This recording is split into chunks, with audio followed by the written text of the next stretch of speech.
Today I want to invite you into a world that exists all around us yet often goes unnoticed, the world of deaf and hard of hearing people in America.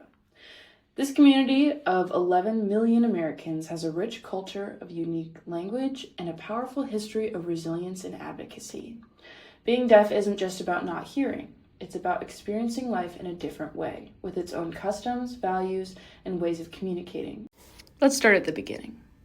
Two Frenchmen in 1815, Laurent Clerc and Thomas Gallaudet, came together to create American Sign Language from parts of French Sign, or LSF, and other American manual signing used at the time. American Sign Language is an alternative form of language used in the United States, having its very own grammar, sign language, alphabet, and letters. It primarily uses hand gestures and facial movements to replicate the alphabet and words. Stemming from LSF, there are many cognates between the languages, as well as phrases that are slightly tweaked to mean a similar thing. In 1817, the first school of its kind, American School for the Deaf, is opened by Clerc and Gallaudet in Hartford, Connecticut. In 1864, Abraham Lincoln devotes the first designated post-secondary education facility to the deaf and names it after Thomas Gallaudet. It is still open today and regarded for its groundbreaking research in deaf culture. In 1880, Edmund Booth and other people in the deaf community founded the National Association of the Deaf, a civil rights organization advocating for the rights of deaf or hard of hearing people. In 1990, the Americans Disability Act was passed, mandating the inclusion and accommodation of all people, but important to this group, those who are deaf and hard of hearing. When talking about the deaf community or deaf people in general, it's important to understand the difference between lowercase d deaf and uppercase D deaf. There is a concept of hard of hearing. A person who is hard of hearing is not able to hear as well as a person with normal hearing. A hearing threshold of 20 decibels or worse is said to have hearing loss. With a lowercase d deaf, they are always hard of hearing. It's typically something they are born with or can develop over time, but these people do not sign. With the lowercase d deaf, they are not communicating through sign language. With an uppercase d deaf, they're part of more of a community. They are still hard of hearing, but they are people who do engage and use sign language to communicate with one another. The definition of a culture we use in this class is a set of values and beliefs, norms and customs, rules and codes that socially define people and give them a sense of community. The distinct values of the deaf population in America revolve around identity, advocacy, and shared community. Being deaf is not viewed as a disability, more of a cultural identity. They prefer the term a linguistic minority rather than disabled, for disabled is often associated with being incapable. Many deaf individuals feel connected to a shared history of experiences and traditions.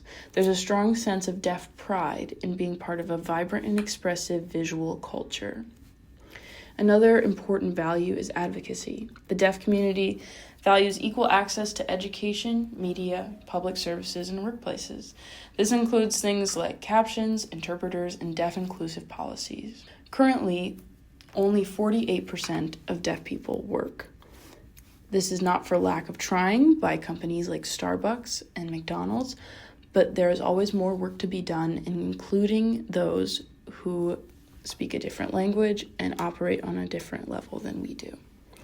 The third value is shared community. Sign language is central, not just for communication, but for identity and culture.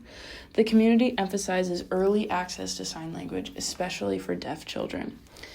Shared experiences with autism, not autism, audism with a D, discrimination against deaf people can strengthen bonds within this community, as tough challenges and adversity tend to draw people together. The deaf population also has some distinct norms, including the use of ASL, even if not everyone is fluent, visual supports, nonverbal cues like eye contact, facial expressions, and touch, and helping each other out as a collective community. When looking at the communication habits of the deaf community, it's important to understand the intercultural communication as well as the intracultural communication. For intercultural communication, there's three main concerns. There's a general wariness of hearing perceptions. Oftentimes, deaf people have been on the receiving end of things like exclusion, ethnocentrism, being labeled as a disability in the form of incapability and prejudice. There's also a concept called dinner table syndrome, where a deaf child of hearing parents has limited access to language development and communication skills. This leads the child to feel left out or different and develop what is called the 30 million word gap, where deaf children of hearing parents miss out on full access to language development. Less than 8% of deaf children receive regular use of natural sign language in their childhood. Because of this, it can lead to developmental issues as well as health issues, such as increased obesity, poor mental health, and interpersonal trauma. When it comes to intercultural communication, there are different levels of many things. There are different levels of sound interpretation.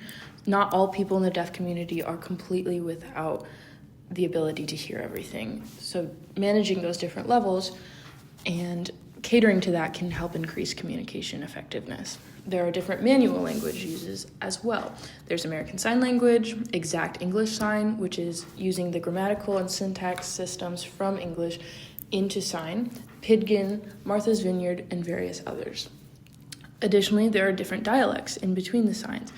The one I researched a lot was Black ASL, derived from African American English, which generally revolves around a larger use of hand movement and expression.